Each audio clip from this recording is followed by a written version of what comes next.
దేవుడు యేసుక్రీస్తు ఈ లోకానికి ఎందుకు వచ్చాడు? ఏంటి ఆయన పని?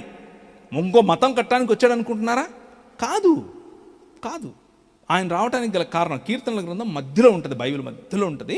దానికి 8వ అధ్యాయం తీసి 3వ వచనం నుంచి చదవాలి. నీ చేతి పని అయిన నీ ఆకాశములను, నీవు కలుగ చేసిన చంద్ర నక్షత్రములను నేను చూడగా, మనుష్యుని జ్ఞాపకం చేసుకోవటానికి వాడు ఏ పాటివాడు? వాడికి అంత సీనుందా?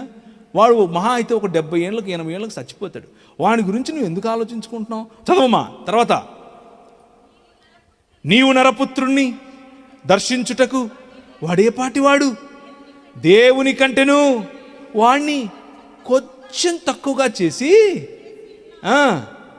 మహిమ ప్రభావములతో వాడికి కిరీటమును చాలు మహిమ ముకుటమును ధరింపజేసినటువంటి మనిషి దేవుణ్ణి తిరస్కరించటం కారణం చేత మహిమను కోల్పోయాడు.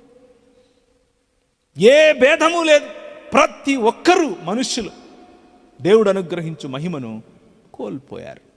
ఎప్పటికీ చనిపోనటువంటి ఈ శరీరాన్ని చావుకు లోనయ్యేలా చేశారు.